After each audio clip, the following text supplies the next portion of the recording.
마켓 무버입니다. 네이버가 컬리와의 사업 제휴를 공식적으로 발표했습니다. 국내 이커머스 업계에서 쿠팡의 독주 체제가 이어지고 있는 가운데 쿠팡에 맞서서 네이버와 컬리의 협력이 더 강화되고 있는 겁니다. 네이버는 마켓컬리를 운영하고 있는 컬리와 전략적인 파트너십을 체결했다고 밝혔습니다. 이커머스 사업 전반에서 협업을 강화해 나갈 것으로 보이는데요. 지난달에 설립한 AI 쇼핑 플랫폼 네이버 플러스 스토어에 컬리 상품이 공식 입점하는 방식이 될 것으로 보입니다. 이런 협업을 통해서 국내 이커머스 업계 1위를 달리고 있는 쿠팡을 넘어설 수 있을지가 관건이 될 텐데요. 지난해 기준으로 시장 점유율을 보시면 쿠팡이 22%, 네이버가 20%로 바짝 따라가고 있는 모양새입니다. 연간 거래액의 경우에도 역시나 지난해 기준으로 쿠팡이 55조 원, 네이버 50조 원으로 양강 체제를 구축해 가고 있습니다. 한편 컬리의 경우에는요, 품질이 뛰어난 신선식품과 새벽 배송 인프라를 바탕으로 하고 있는데 주 1회 이상 정기적으로 서비스를 구독하고 이용하고 있는 충성도 높은 고객이 많은 것이 특징입니다. 주로 3040의 여성층에 해당하는데요. 지난 3월 기준으로 봤을 때 월간 사용자 수를 살펴보시면 컬리가 339만, 네이버 플러스 스토어는 아직 268만에 거치고 있는 상황이고요. 네이버 앱의 경우에는 4천만 명이 넘고 쿠팡은 3천만 명, 4천만 명에 육박하는 월간 이용자 수를 자랑하고 있는 상황입니다. 이번 제휴를 두고 또 증권가에서는 어떤 평가를 내놓고 있을까요? 다음 장에서 만나보시죠. 먼저 한화투자증권에서는 컬리 제휴의 발표, 커머스의 빈 퍼즐 조각을 메우는 결정이었다라고 긍정적으로 평가했습니다. 목표 주가 네이버에 대해서 30만 원 제시하고 있는데요. 경쟁사 대비 그동안 약점으로 꼽히던 신선식품의 분야를 강화하는 것이 목적이라고 판단했습니다. 신선식품 그리고 생필품의 경우에는 반복적인 구매 패턴이 강할 수밖에 없는 로열티 높은 카테고리라면서 이번 제휴, 잃을 게 없는 긍정적인 결정이었다라고 평가를 했습니다. 단순한 서비스 연동에 그치지 않고 앞으로 공동 마케팅과 구독 서비스, 상품 개발로도 이어질 가능성이 높다라는 판단 함께 제시했습니다. 한국투자증권에서도 네이버와 컬리 어쨌든 윈윈이다라고 평가를 했습니다. 목표 주가 26만 원까지 바라보고 있는 상황이고요. 국내 전자상거래 업황을 살펴봤을 때 옳은 결정이었다라고 평가했습니다. 음식료품의 경우에는 여전히 두 자릿수의 높은 성장세를 유지하고 있기 때문입니다. 반면에 다른 카테고리들은 역성장하는 추세다라고 함께 진단을 했고요. 2025년에는 수수료율 인상과 새로운 플랫폼 출시에 이어서 사업 제휴를 통한 영업 확장까지 나타나고 있기 때문에 이 커머스가 앞으로 네이버의 성장을 견인할 것으로 전망했습니다. 지난해까지는 커머스가 발목을 잡는 위험 요인이었지만 올해부터는 플러스 요인이 될 수 있겠다라는 평가였습니다. 최근에 이 네이버에 대한 밸류에이션 다시 낮아진 시점이기 때문에 네이버에 대한 비중 확대가 필요하다라는 의견 함께 제시했습니다. 네이버와 컬리가 이제 함께 손을 잡게 된 상황인데요. 앞으로 어떤 획기적인 서비스를 보여주느냐에 따라서 쿠팡을 뛰어넘을 수 있는 가늠이 될 수 있을 것으로 보입니다. 앞으로 쿠팡의 독주 체제를 맞아설 수 있는 플랫폼으로 성장할 수 있을지 함께 지켜보시죠. 마켓무버 전해드렸습니다. 네, 이어서 오늘 시장에서 핫한 기업들 하나하나 살펴보도록 하겠습니다. 먼저 첫 번째 기업은 벽선입니다. 오늘 보니까 주가가 5% 가깝게 급등세 나오고 있고 2,450원대에서 거래가 되고 있습니다. 이 기업을 왜 보고 계신 걸까요? 네, 차트가 마치 좀 약간 그려놓은 것처럼 이쁘게 올라가는 기업인데 네.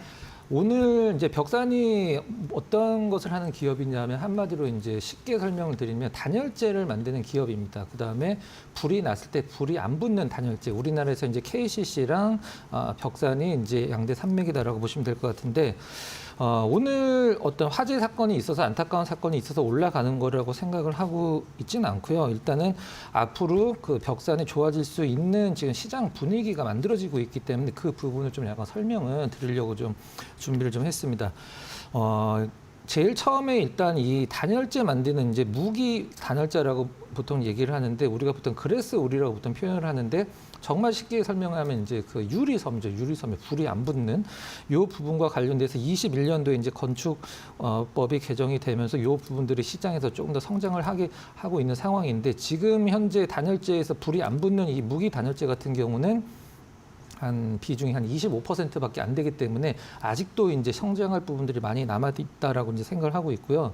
23년도에 실적이 상당히 좋았죠. 근데 그때는 뭐 여러 가지로 사업하기 좀 좋은 환경이었고 24년도부터 좀 약간 다운이 되고 올해 이제 시장에서 이 벽산의 어떤 실적이 다시 좀 턴어라운드 할 것이다라고 시장이 예상을 하고 있는데 그 예상을 하는 근거를 좀 몇 개 좀 말씀을 좀 드리면 이 KCC나 벽산에서 만드는 이 단열재 같은 경우는 우리가 보통 뭐 큰 건물이나 빌딩 이런 것보다도 그 공장, 그다음에 창고, 뭐 물류센터 이런 데 굉장히 많이 들어가거든요. 근데 그렇다라고 하면 물류센터들이 뭐 쿠팡이나 뭐 여러 가지 어떤 그 택배 업체들에서 물류센터들이 늘어난다라고 하면은 당연히 이제 매출이 늘어날 수밖에 없는 상황인데 그 부분 좀 잠깐 말씀드리면 큰 기업 두 개만 좀 말씀드려 보도록 하면 이제 쿠팡이 26년도까지 물류센터를 9곳을 증설을 하겠다라고 이제 발표를 한 상황인데 쿠팡 물류센터는 뭐 가보신 분들은 많지는 않으시겠습니다만 규모가 굉장히 크죠. 그다음에 농심도 이제 울산에 2천억 넘게 자금을 들여서 물류센터를 신설을 하겠다라고 이제 발표를 한 상황이라 여기에서 이제 중요한 것은 이제 KCC랑 벽산의 경쟁을 하는데 어느 쪽이 이 물류센터의 물량을 좀 많이 갖고 가냐가 실적의 어떤 그 기대감을 어떤 갖고 갈 수 있지 않나라는 생각을 하고 있고요. 올해 들어서 사실 아파트나 여러 가지 부분들에서 좀 약간 그 다운되는 안 좋은 얘기들이 많이 나오고 있긴 합니다만은 이 공장이나 물류센터 관련돼서는 뭐 건축 허가나 착공 면적이 이제 실질적인 수치로 이제 반등을 나타내고 있기 때문에 벽산의 주가도 그것과 맞춰서 좀 약간 최근에 시장 분위기 대비해서 좋게 나오고 있는 게 아닌가라는 좀 생각을 하고 있습니다. 차트 잠깐 보면서 좀 말씀을 드려보도록 할게요. 고점은 23년도에 실적이 굉장히 좋았기 때문에 23년도에 이제 고점을 좀 형성을 해놨고 그다음에 24년도에 좀 약간 실적 톤다운 되면서 약간 계속적으로 1년 반 정도 어떤 하방 흐름을 그려줬고 올해 한 2월 달서부터 본격적으로 좀 상승의 흐름을 좀 보여주고 있는데 여기서 이제 좀 약간 눈여겨볼 부분들은 일단 3월 달서부터 4월 달 초까지 시장의 흐름과 벽산의 흐름을 같이 좀 약간 비교를 해서 봤을 때 이 벽산이 얼마나 좀 시장 대비해서 좀 하방 경직성을 굉장히 단단하게 두고 있는지를 우리가 알 수 있고요. 최근에 일단은 한 5거래일 정도 3거래일 연속 올라가고 있는데 위쪽에 이제 빨간색 속을 보면 외국인들이 막 어떤 시세에 영향을 미칠 정도로 막 사고 있지는 않습니다만은 샀다 팔았다를 반복하는 것 같지만 실질적으로는 매수 기조를 계속 유지를 해 나가고 있어요. 굉장히 차분하게 좀 약간 모아가는 어떤 그런 매매 형태를 보여주고 있는 게 벽산의 외국인 흐름이라 보시면 될 것 같고 정리를 하면은 일단은 올해 벽산의 가장 주요 매출처라고 할 수 있는 물류센터, 뭐 공장 이런 것들이 굉장히 많이 증설이 예정이 되어 있기 때문에 벽산의 실적을 23년도와 같이 좀 한번 기대를 해볼 수 있다.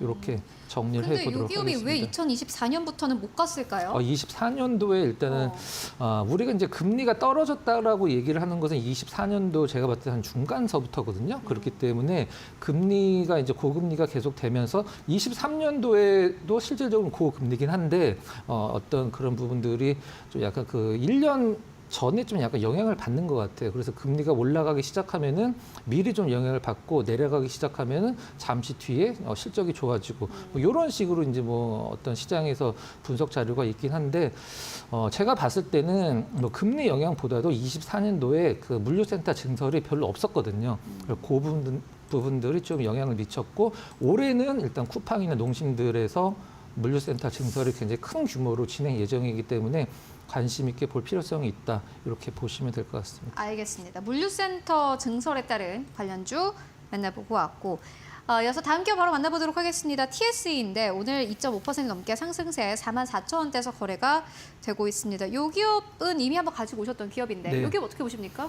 일단 한번 소개를 시켜드렸다가 뭐 자체 모멘텀일 수도 있고 그다음에 네. 뭐 시장의 영향일 수도 있고 좀 약간 하락이 깊었다가 최근에 반등 추세를 좀 보여주고 있는데 24년도 제가 이 기업을 3월 달인가요? 소개를 시켜드릴 때 이런 말씀을 드린 게 기억이 나는데 24년도 하반기에 실적 퍼포먼스가 상당히 좋았거든요. 근데 그때 시장 영향으로 사실 올라가기가 굉장히 힘든 시장 상황이었기 때문에 올라가는, 그러니까 굉장히 큰 속도로 성장을 하고 있는 실적을 주가로 보여주지 못했어요. 오히려 가장 좀 피해를 보는 기업이 아닌가 생각을 하는데, TSE 하면은 제가 좀 약간 아쉬운 점을 좀 먼저 말씀을 드리고 좀 시작을 하도록 하겠습니다. 일단 타이거 일렉, 이제 그 PCB 업체죠. 기판 만드는 타이거 일렉, 그 다음에 뭐 메가터치라고 이제 기판 테스트 만드는 기업, 그 다음에 GM 테스트라고 이제 시스템 반도체 테스트, 우리가 보통 오사트라고 얘기하는 기업이 있는데, 위에 두 개는 이제 상장이 돼 있고 아래는 이제 비상장인데, 어떻게 보면 TSE가 이런 기업들의 지주사 역할을 하고 있을 수도 있습니다. 근데 우리가 보통 그 뭐 쪼개기 상장이라고 표현을 뭐 할까요? 이런 기업들을 다 오픈을 해놨기 때문에 TSE 자체가 이제 갖고 있었을 때보다는 시장에서 어떤 TSE의 밸류를 좀 그렇게 높게 쳐주지는 좀 않는 것 같아요. 일단 24년도에 실적이 굉장히 좋았던 이유, 그때도 제가 말씀드렸던 부분 중에 가장 그 제일 중요한 포인트가, 원래는 낸드 웨이퍼 프로브 카드를 만드는 기업이었는데, 이제 D램 시장 쪽에도 진출을 하면서, 낸드는 워낙에 뭐 TSE가 꽉 잡고 있는 기업이기 때문에 프로브 카드는 이제 낸드의 10몇만 개 바늘을 그냥 갖다가 대서 그 실리콘 웨이퍼에 갖다 대서 그 부분들이 이제 어떤 분량이 있는지를 보는 게 이제 프로브 카드라고 보통 얘기를 하는데, 낸드 쪽은 워낙에 우리나라에서 뭐 대표 기업이고, 이제 D램 쪽에도 진출을 하면서 일단 그 부분들의 실적이 굉장히 크게 영향을 미쳤죠. 24년도 4분기에 영업이익이 뭐 전년 대비해서 14배가 좋아질 정도로 뭐 23년도가 굉장히 나빴을 수도 있긴 합니다만은, 그다음에 올해도 이제 실질적으로 TS의 어떤 그 실적 성장은 좋게 보고 있는 상황인데, STO 이제 ML이라는 소재가 있는데, 부품이 있는데, 그 프로브 카드에 들어가는 이게 일본에서 후지츠가 유일하게 만드는 그 부품이에요. 근데 그거를 이제 수입을 해서 프로브 카드에다 장착을 하면은 프로브 카드 전체 원가의 50% 정도가 차지를 하는데, 그거를 TSE가 일단 국산화를 처음으로 했고, 그 부분들이 영업이익이 계속적으로 좀 약간 반영이 되면서 높게 잡히고 있다고 보시면 될 것 같아요. 뭐 반도체 기업들이 사실 뭐 삼성전자, 하이닉스로 고객사를 두고 있다. 사실 이거는 관세 뭐 리스크는 없나요?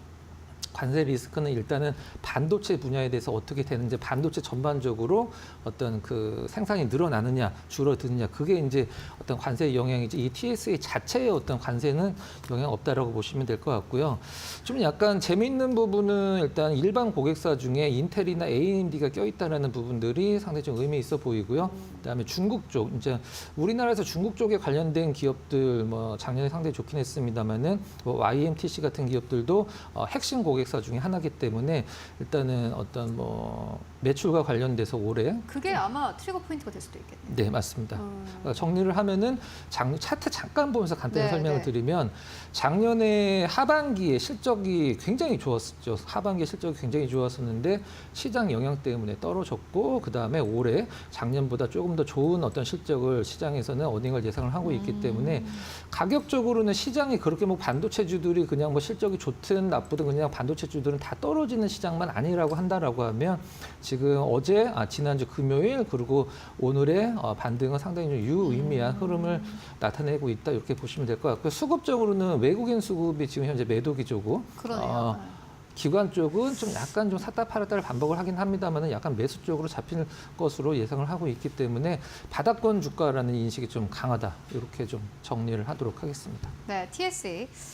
지금 뭔가 잘 가는 기업은 아닌데 그래도 하락이 어느 정도 좀 멈추고 바닥을 찍으면서 반등을 시작하는 기업이지 않을까 하는 의견 듣고 왔습니다. 참고해 보시면 좋을 것 같습니다. 지금까지 박근호 이사와 함께 이야기 나눠봤습니다. 말씀 고맙습니다.